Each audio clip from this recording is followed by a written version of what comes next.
નમસ્કાર વિદ્યાર્થી મિત્રો, શ્રી એચ વિદ્યાલયના ઈ લર્નિંગ પ્રોગ્રામમાં 9મા ધોરણના વિદ્યાર્થીઓ આપ સર્વેનું સ્વાગત છે. મિત્રો, 10મા ધોરણનું રિઝલ્ટ આવી ચૂક્યું છે, તમને લોકોને ખ્યાલ છે. તો મિત્રો, જેવી રીતે 10મા ધોરણના વિદ્યાર્થીઓ આટલું સુંદર મજાનું પરિણામ લાવ્યા છે, તો તમે પણ ઘરે બેસી અત્યારે આ સમયમાં એનો લાભ ઉઠાવી અને ઘેર બેઠા બધા જ વિષયો છે એનું જ્ઞાન મેળવો અને તમે પણ એવી મહેનત કરો કે 10માનું આટલું સુંદર રિઝલ્ટ છે એ તમારું પણ આવી શકે.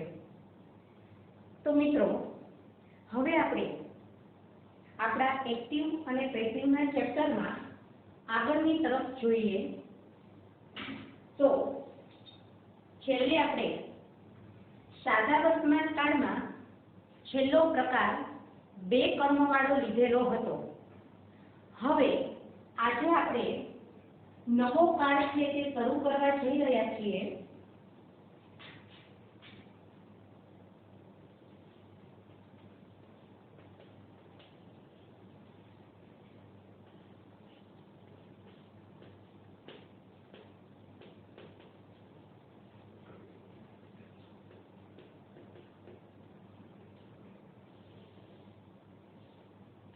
એક્ટિવ અને પેસિવ વોઇસના ચેપ્ટરમાં સિમ્પલ પ્રેઝન્ટ ટેન્સ છે એ આપણે કમ્પ્લીટ કર્યો. હવે આપણે એના પછીનો નવો કાળ એટલે કે સિમ્પલ પાસ્ટ ટેન્સ, સાદો ભૂતકાળ, એને આપણે શરૂ કરવા જઈ રહ્યા છીએ. તો સેકન્ડ છે સિમ્પલ પાસ્ટ ટેન્સ.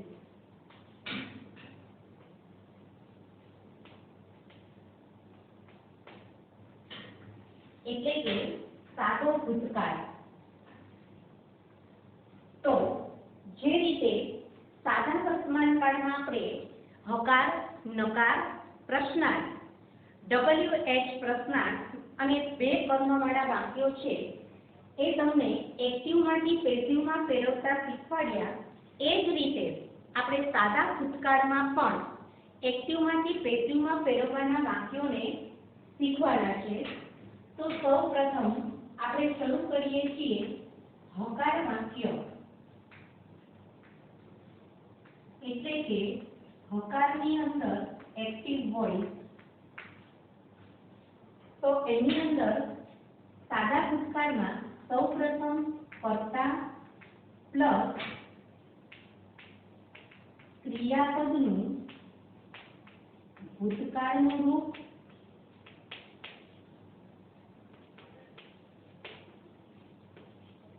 પ્લસ કર્મ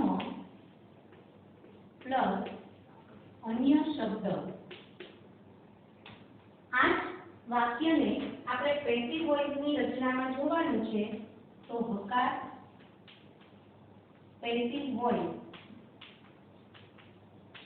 તો એની અંદર સૌપ્રથમ આપણે કર્મને આગળ લેવાનું છે પ્લસ સાદા વર્તમાન કાળમાં આપણે ટુ બી ના રૂપ એમ, ઇઝ, આર ની સાથે ભૂતકૃદંત મૂકતા હતા, જ્યારે સાદા ભૂતકાળમાં વોઝ કે વેર ની સાથે આપણે ભૂતકૃદંત મૂકવાનું છે.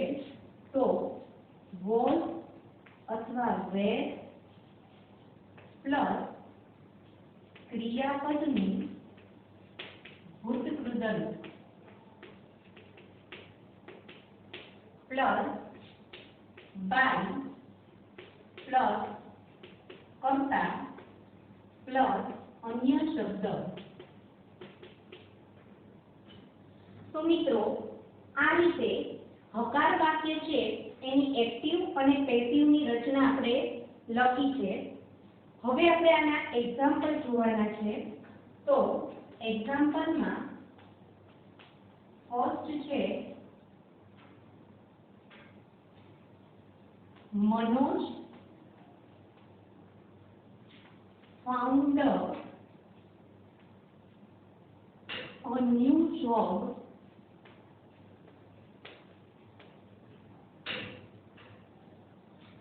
Last year. તો મિત્રો જ્યારે આપણે આગળના કાળ છે એ શીખતા જઈશું ત્યારે સૌપ્રથમ આપણે જે વાક્યને પેસિવમાં ફેરવવાનું છે એ કયા કાળનું વાક્ય છે એ આપણે જોવું પડશે. તો અહીંયા ફાઇન્ડનું ભૂતકાળનું રૂપ આપણને ફાઉન્ડ આપેલું છે, તો એના ઉપરથી આપણને આ વાક્ય ઓળખાશે કે આ સાદા ભૂતકાળનું વાક્ય છે.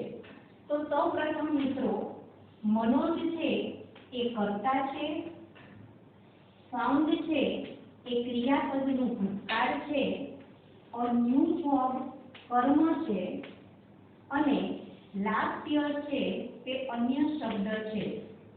તો હવે આ વાક્ય છે એને આપણે રચના પ્રમાણે પેસિવમાં ફેરવીએ તો સૌપ્રથમ આગળ આવશે કર્મ. તો કર્મ છે એ ન્યૂ જોબ. જોબ સિંગ્યુલર એક વચન છે તો અહીંયા વપરાશે was.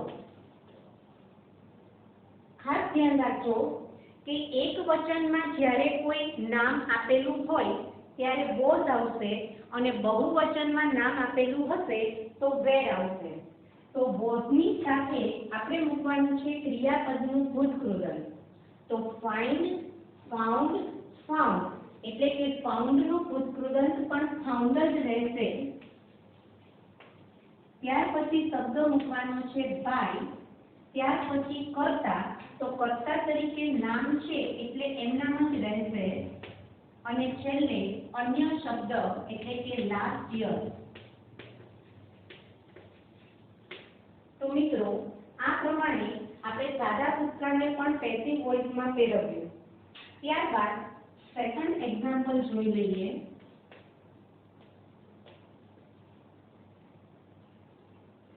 I called him at my home. Second sentence લખ્યું છે કે I called him at my home. તો આની અંદર પણ I છે તે કર્તા છે, called છે તે ક્રિયાપદ છે, him છે તે કર્મ છે અને at my home તે અન્ય શબ્દ છે. તો અહીંયા આ વાક્યને આપણે પેસિવ વોઇસમાં ફેરવવાનું છે. તો પ્રથમ કર્મ આગળ આવશે. તો મિત્રો અહીંયા ધ્યાન રાખજો કે કર્મ છે તે હી કર્મ વિભક્તિ હિમ આપેલ છે. તો હવે આ કર્મને આપણે કર્તાના સ્થાન પર લાવીશું તો એની કર્તા વિભક્તિ બનશે એટલે કે હિમની કર્તા વિભક્તિ થઈ જશે હી.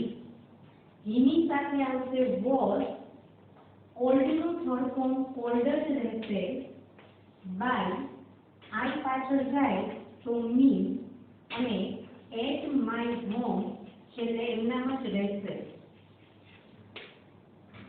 તો મિત્રો અહીંયા આપણે સાદો ભૂતકાળ છે એનું એક્ટિવમાંથી પેસિવમાં ફેરવવાનું વાક્ય જોઈ લીધું. ત્યારબાદ હજુ એક એક્ઝામ્પલ આપણે જોઈ લઈએ. Number 3.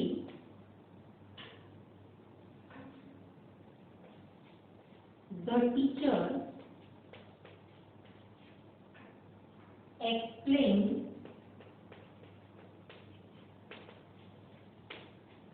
a poem in the last lecture.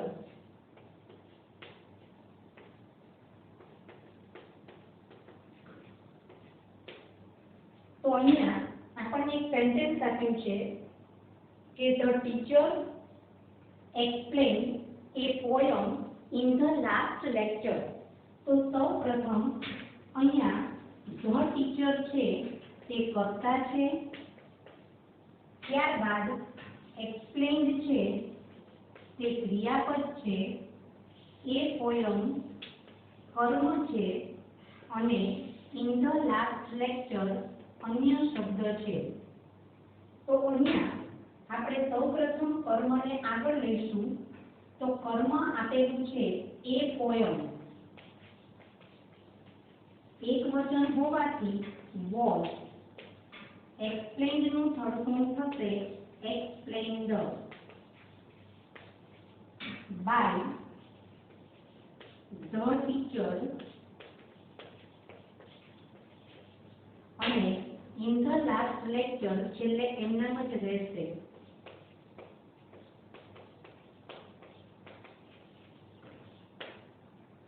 તો મિત્રો અહીંયા સાદો ભૂતકાળ એના હકાર વાક્યમાં આપણે એક્ટિવ માંથી પેસિવમાં ફેરવવાની રચના જોઈ લીધી. ત્યારબાદ હવે આપણે શરૂ કરીશું બીજી નકાર વાક્ય રચના.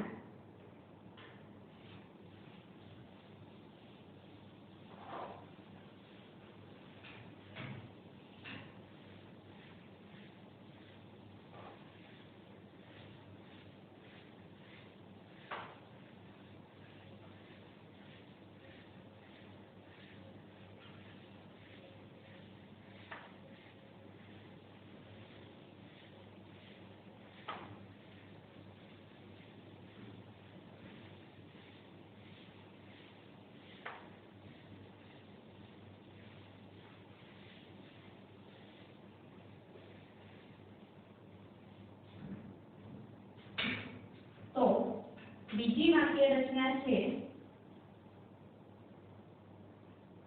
નકાર એક્ટિવ વોઇસ.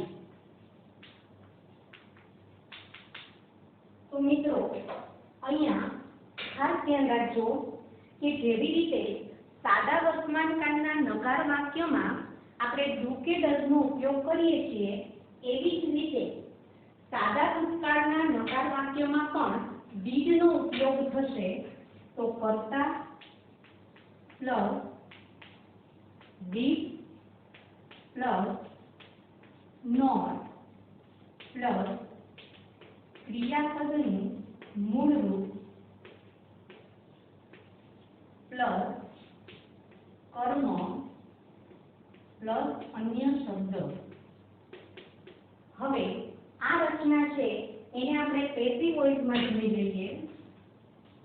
તો નકાર પેસિવ વોઇસ. સૌપ્રથમ આગળ આવશે કર્મ પ્લસ જેવી રીતે સાદા વર્તમાનકાળના નકાર વાક્યને આપણે એક્ટિવ માંથી પેસિવમાં ફેરવતા હતા, ત્યારે આપણે ડુ કે ડઝ ને કાઢી એની જગ્યાએ એમિઝર મૂકતા હતા. અહીંયા આપણે ડીડ ને કાઢી એની જગ્યાએ વોઝ કે વેર નો ઉપયોગ કરવાનો છે. તો અહીંયા થશે વોઝ કે વેર પ્લસ નોટ પ્લસ ક્રિયાપદનું ભૂતકૃદલ પ્લસ બાય પ્લસ કર્તા પ્લસ અન્ય શબ્દ. તો હવે આપણે આ નકાર વાક્ય રચના છે એના એક્ઝામ્પલ જોઈએ. તો એક્ઝામ્પલમાં પહેલું I did not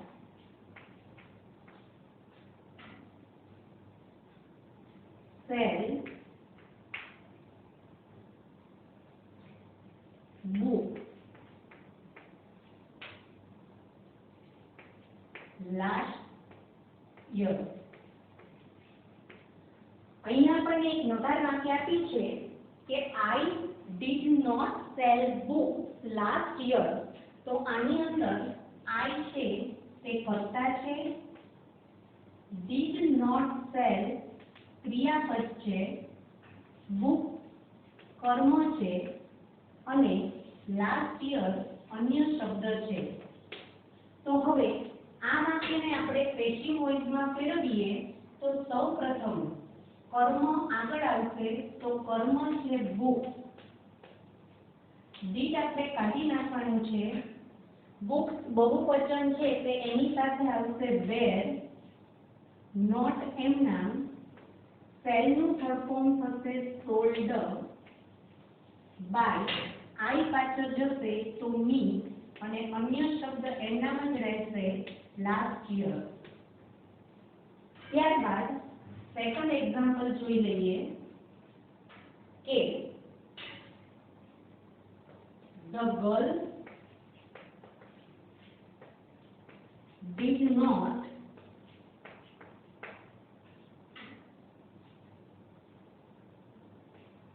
sing song in the competition.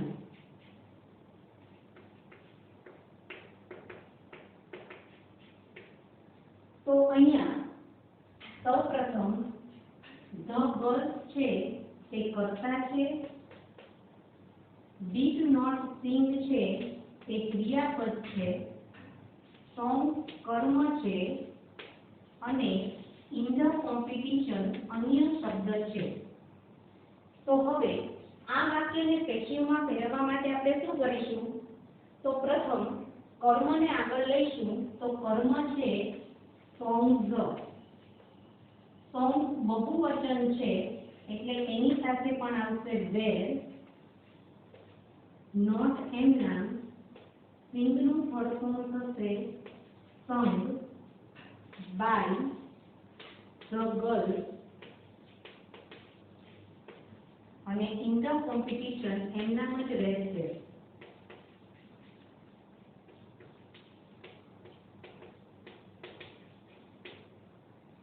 ત્યારબાદ ત્રીજું એક્ઝામ્પલ જોઈએ.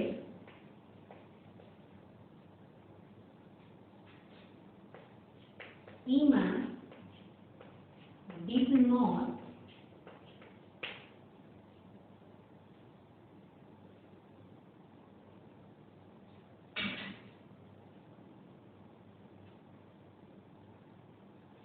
all her in the party. અહીંયા આપણે લખ્યું છે કે સીમા did not call her in the party. તો મિત્રો અહીંયા પણ આપણે જોઈ લઈએ કે સીમા છે તે કર્તા છે, did not call ક્રિયાપદ છે, her કર્મ છે અને in the party અન્ય શબ્દ છે. તો પ્રથમ her છે તે કર્મ છે, એને આપણે કર્તાના સ્થાન પર લાવીશું તો એની કર્તા વિભક્તિ બની જશે she. તો she did નીકળી જશે, she ની સાથે આવશે was, not called નું ફળફૂલ થશે older, by Seema in the party એમના.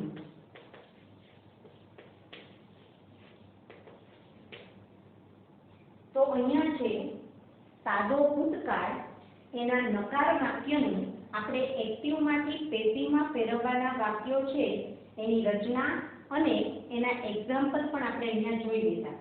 હવે આપણે ત્રીજી વાક્ય રચના જોઈએ, પ્રશ્નાર્થ વાક્ય રચના.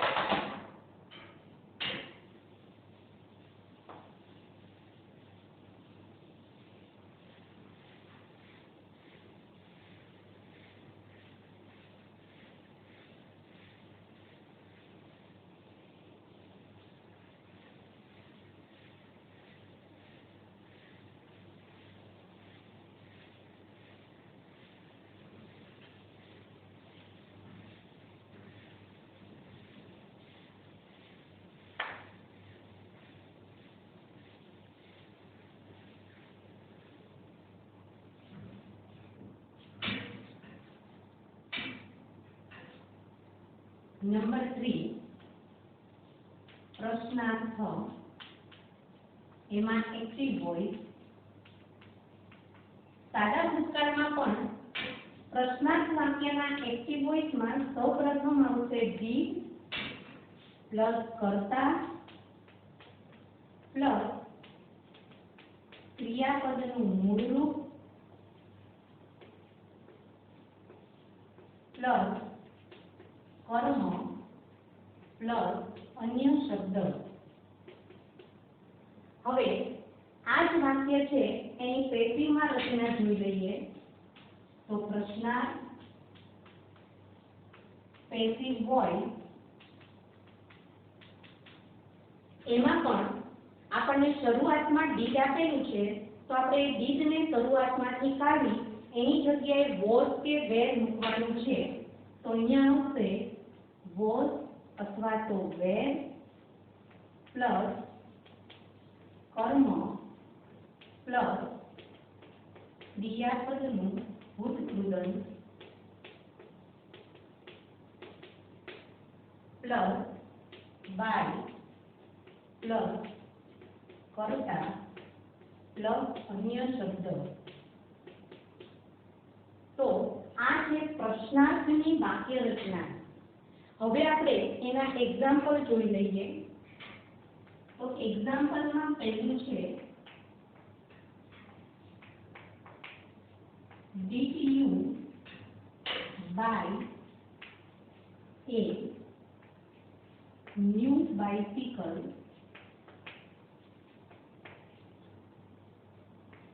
last week?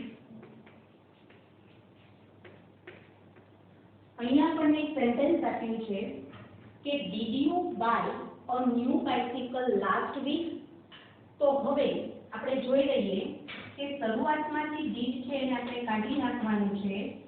you છે તે કર્તા છે, by છે એ ક્રિયાપદ છે, a new bicycle કર્મ છે અને last week અન્ય શબ્દ છે. તો સૌપ્રથમ શરૂઆતમાંથી આપણે did છે તે કાઢી નાખ્યું છે. હવે અહીંયા આપણે was મૂકવું કે were મૂકવું એ મૂકવા માટે આપણે સૌપ્રથમ કર્મને જોવું પડશે. તો કર્મ છે એ ન્યુ બાઇસિકલ, તો એ સિંગ્યુલર છે એટલે કે એક વચન છે, તો એના માટે વપરાશે was. was a new bicycle. by નું ફર્સ્ટ ફોર્મ થશે bought.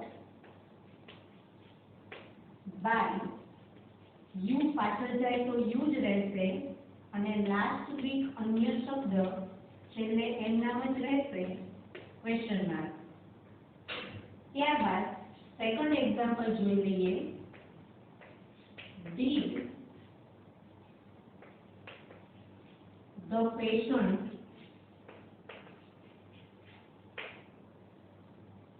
Did the patient take medicine last night?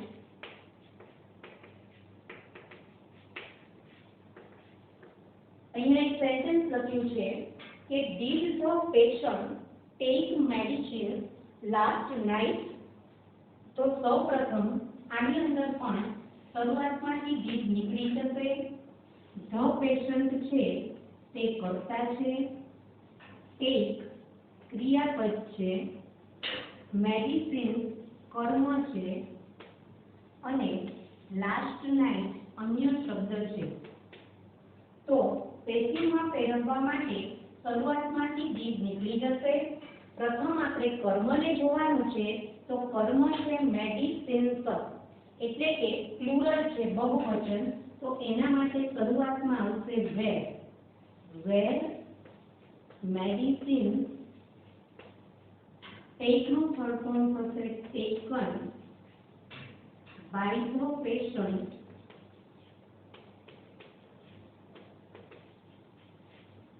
last night.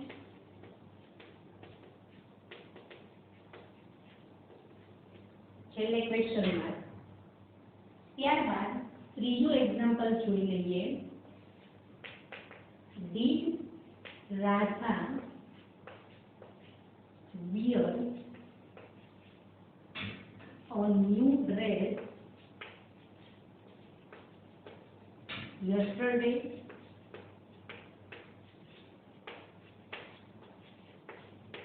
અહીંયા આપણને એક સેન્ટેન્સ આપ્યું છે કે Did Radha wear a new dress yesterday? તો સૌપ્રથમ આની અંદર શરૂઆતમાંથી આપણે did છે એને કાઢી નાખશું. રાધા છે એ કર્તા છે, wear ક્રિયાપદ છે, a new dress કર્મ છે અને yesterday અન્ય શબ્દ છે. તો સૌપ્રથમ શરૂઆતમાંથી દીડ છે એ નીકળી જશે. પહેલા આપણે કર્મને જોવાનું છે. તો કર્મ છે એ ન્યુ ડ્રેસ, એટલે કે એક વચન છે. તો શરૂઆતમાં આપણે મૂકીશું was. Was a new dress. Wear નું ફોર્મ થશે worn by રાધા. યસ્ટરડે છેલ્લે એમનામ જ રહેશે, છેલ્લે ક્વેશ્ચન માર્ક. તો મિત્રો અહીંયા આપણે 3 વાક્ય રચના છે તે પૂરી કરી છે. હકાર, નકાર, પ્રશ્નાર્થ.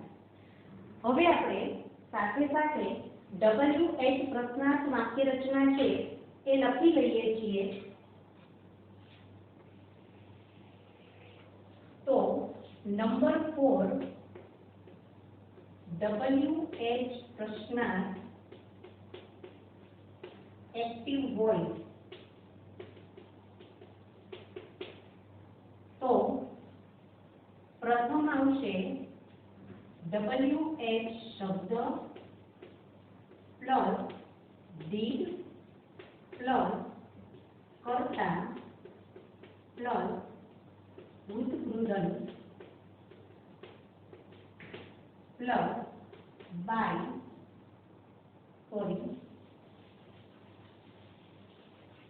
WH શબ્દ did કર્તા ક્રિયાપદનું મૂળ રૂપ પ્લસ કર્મ પ્લસ અન્ય શબ્દ પ્લસ ક્વેશ્ચન માર્ક. મિત્રો હવે આ જ છે એને આપણે પેસિવ વોઇસમાં ફેરવીશું. તો WH પ્રશ્નાર્થ પેસિવ વોઇસ. તો પેસિવ વોઇસમાં સૌપ્રથમ WH શબ્દ પ્લસ વોઝ કે રેડ પ્લસ કર્મ પ્લસ ક્રિયાપદનું ભૂતગૃદન પ્લસ બાય પ્લસ કર્તા પ્લસ અન્ય શબ્દ પ્લસ ક્વેશ્ચન માર્ક. તો આ છે WH પ્રશ્નાર્થની એક્ટિવ વોઇસ અને પેસિવ વોઇસની વાક્ય રચના. પ્રથમ આપણે જેટલા શબ્દો છે તે સાદા વર્તમાનકાળમાં WH વાળા જોયા હતા એટલા જ શબ્દો છે એને આપણે ભૂતકાળમાં પણ જોવાના છે. તો ફરી એકવાર જોઈ લઈએ કે WH વાળા શબ્દ કયા કયા છે. તો એની અંદર આવશે when, where, why, how, what, which, whom, અને whose.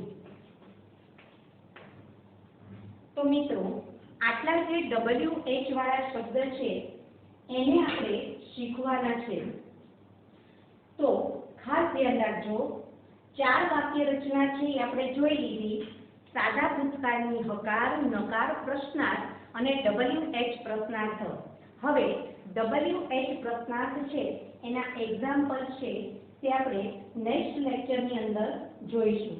મિત્રો ફરી એકવાર તમે વધારે આવા પ્રકારના વાક્યો છે એની પ્રેક્ટિસ ઘેર બેઠા કોઈ પણ ગ્રામર બુકમાંથી કરી શકો છો.